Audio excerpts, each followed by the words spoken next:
नमस्कार दोस्तों। Supreme court ने मार्च 2025 में सभी स्टेट को बोला था कि वो अपने अपने फॉरेस्ट एरिया की क्लियर डेफिनेशन दे। ये डायरेक्टिव 2023 के फॉरेस्ट कंजर्वेशन एक्ट अमेंडमेंट के बाद आया, क्योंकि इस अमेंडमेंट ने फॉरेस्ट की डेफिनेशन बहुत रिस्ट्रिक्ट कर दी थी। यानी 2023 के अमेंडमेंट में फॉरेस्ट को सिर्फ उन एरिया तक सीमित कर दिया गया था जो सरकारी रिकॉर्ड में नोटिफाइड है।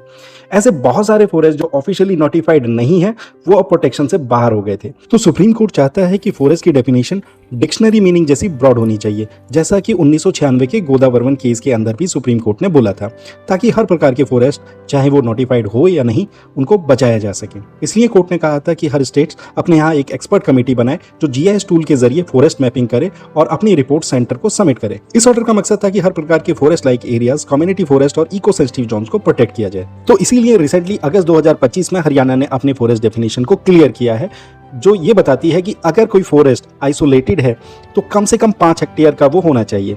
अगर वो नोटिफाइड फॉरेस्ट से जुड़ा हुआ है तो कम से कम 2 हेक्टेयर होना चाहिए और एरिया में कैनोपी डेंसिटी 40% या उससे ज्यादा होनी चाहिए।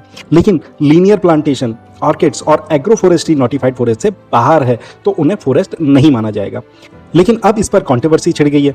हरियाणा की इस फॉरेस्ट डेफिनेशन को इन्वायरमेंटलिस्ट नैरो और रिस्ट्रिक्टिव कह रहे हैं, क्योंकि 40% कैनोपी डेंसिटी जैसे क्राइटेरिया ड्राई और थॉर्नी फॉरेस्ट को एक्सक्लूड कर देते हैं। अरावली जैसे एरिया पर इसका बुरा असर हो सकता है, जहां पर नेचुरल वेजिटेशन बहुत स्पार्स होता है। इस डेफिनेशन के चलते कई इंपॉर्टेंट इकोलॉजिकल जोन प्रोटेक्शन से बाहर हो सकते हैं, जिससे बायोडायवर्सिटी लॉस और ग्राउंड वाटर डिप्लीशन का खतरा बढ़ जाएगा। इलीगल माइनिंग और लैंड डाइवर्जन में इजाफा हो सकता है। अब आगे सुप्रीम कोर्ट सितंबर 2025 में फॉरेस्ट कंजर्वेशन एक्ट और फॉरेस्ट डेफिनेशंस पर हियरिंग करेगा। हो सकता है कोर्ट हरियाणा जैसी स्टेट्स की डेफिनेशन की बाउंड्रीज को लेकर कोई नया फैसला दे, जो पूरे देश के लिए एक महत्वपूर्ण डिसीजन हो सकता है।